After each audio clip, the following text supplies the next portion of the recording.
Another one of the upcoming games by Capcom is Resident Evil Village. And guys, I've said this in the past, that Resident Evil Biohazard, which was the 7th installment in this series, was one of the most terrifying video game experiences I've ever had. I mean, look, I've played a lot of games, and I've played a lot of horror games, and Biohazard, maybe it didn't affect some of you, but it was a very unnerving experience for myself. And look, games like Fear, games like Dead Space, some of these games that have very unnerving elements to them, Biohazard kind of elevated that in a way that I hadn't experienced in video games in quite some time.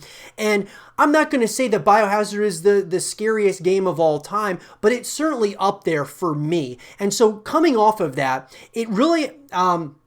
just being a real horror fanatic, someone who loves the horror genre in gaming as well as movies, I have been really wanting to see Resident Evil Village kind of move in a direction where it's like a direct continuation from 7, as well as having more, still kind of keeping that horror elements above the action. I know Capcom has stated that they are going to be adding more action to Resident Evil Village than what was in Biohazard, which at the end of the day, guys, if that makes the story progress in a positive way, then I'm okay with that. I just don't want them to have it be where the horror elements of Resident Evil go completely out the door, because I believe that Resident Evil was built on, in my opinion, it was built on this horror story with action elements in it. And so that being said, I think that the story here, at the end of the day, if the story really does well with it being a little more action-oriented, I'm completely okay with that. And it'll be interesting to see, the continuation here, moving from Resident Evil 7 Biohazard to now 8, which is Village. And so the question, though, now, guys, is... at the end of this reveal trailer, we saw, of course, Chris Redfield, or what we believe to be Chris Redfield. And the question I want to propose here is Chris Redfield an hallucination? Is a lot of these things not real? And guys, what I'm going to get at here is that Resident Evil's gone on for quite some time now. Throughout the course of gaming history, this is a staple in gaming, in my opinion. And it's very important to me, and I believe a lot of other people out there, that this is a franchise that remains somewhat intact as far as, the continuation here. I think it's really important that this continues. However, it's interesting to me how Chris Redfield as a character throughout the games, his appearance has changed and such. And so what I'm getting at, I started playing the game in Resident Evil 5. That's really where I started playing the game, guys, in a major way, from a story perspective and all of that. And Chris Redfield, I loved the way that they made him look in that game.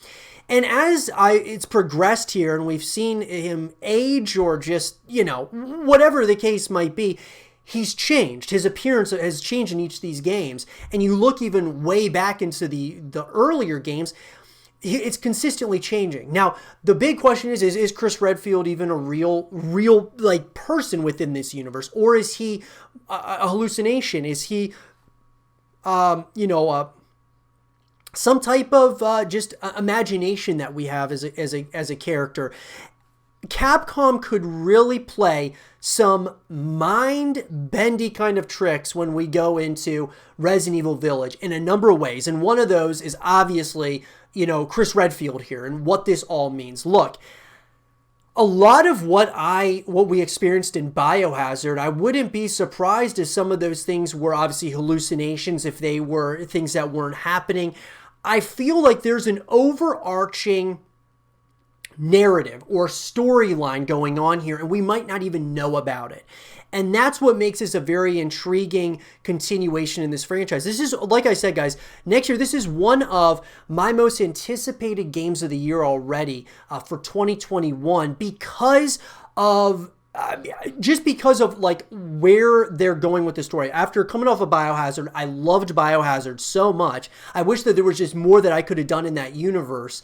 Whether, from a multiplayer perspective and things of that nature, which obviously I hope happens in Resident Evil Village, but nonetheless, I think that I'm so excited to see where they go with this and see, like, maybe a lot of us, I think a lot of times in the gaming community, we overthink things a little bit too much. Like for example, we talked about in the previous segment about Death Stranding and how everyone broke down so many different theories and had all these ideas about where they were going with Death Stranding and how the trailers, if you put them together, they kind of merge together and such, which obviously is something that is true if you actually look at it. But what I'm getting at is people look so much into it, and then when the game comes out, a lot of times it's not what people were, or it's not that complex, essentially. Capcom could change the game when it comes to that. They could take Resident Evil Village and they could make this so much of a psychological twist and turn type of game and really move this franchise. Take some risks, but move this franchise in a very uncertain direction that keeps the fan base on its toes. And I don't know if they're going to do that. I mean, Chris Redfield being a hallucination, let's just say he is a hallucination. You know that a lot of people in the community aren't going to like that. Then there's going to be some that really do like that. Then it's going to, beg the question, is Chris Redfield even a real character? And that would be something that would happen if this question were true. And Capcom seems to be taking an aggressive approach with certain games, guys. I mean, look, Resident Evil, you got Pragmata, obviously we talked about in the previous segment. You've got, Devil May Cry. You have a number of games, guys, that they are working on here that they could take into very interesting directions. And most of their IPs at this point, guys, they are taking into some interesting directions. And I actually want to see that continue here with Resident Evil Village. I do believe that this could be something that this could really, they have an opportunity to make something really special here. From a horror perspective and just, a guy who really enjoys the horror genre, we don't get a ton of horror games that are really, really good each year when it comes to gaming. Typically speaking, guys, if you're a big fan of the shooter genre, which I'm a huge, fan of the shooter genre as well, we get to experience a ton of great shooters pretty much every year. And even if you didn't get a ton, you're at least getting Call of Duty every single year, which Call of Duty every year comes out and is like the, number one game that's number one highest selling game that year or whatever, each and every year, right? And the shooter genre is just growing and growing every single year. But the horror genre, more of a niche genre, you don't get as many great horror games out there. That's why we've talked about how we want Dead Space to come back. We want the Fear franchise to return. And Resident Evil, guys, is one of those staples in the horror genre that I think needs to continue. But I do think that in order for it to continue, they're going to have to take some risks. They're going to have to take some chances here with this game in particular with Village. And whether that means having a narrative that, Chris Redfield is actually a hallucination in the past two games or altogether or whatever it might be, guys, you're actually not playing as Chris Redfield, or this isn't Chris Redfield, it's actually a different character. And there's so many ways they could do it, because honestly, guys, I mean, I don't know if any of us can really answer why is Chris Redfield's appearance in each and every Resident Evil game pretty much different, overall. I mean, sure, a couple of games he looks pretty similar, but then you've got games where he looks totally different overall.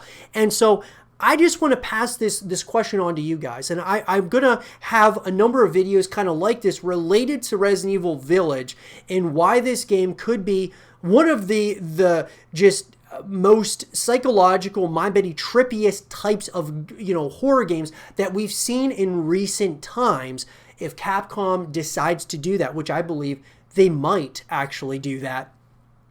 But I do want to hear from you guys as to, in this question in particular, is Chris Redfield a hallucination in Resident Evil Village? I'd also would, like to ask, is he a hallucination in Resident Evil 7 Biohazard as well? That's another question for another day, but let's have a real conversation about it, guys. Let me know in the comment section below what you guys think about this question in particular and the overarching story that is Resident Evil and where they might be going with this story. Let me know what you guys think, and for more Resident Evil Village content and videos, stay here with Zero TV.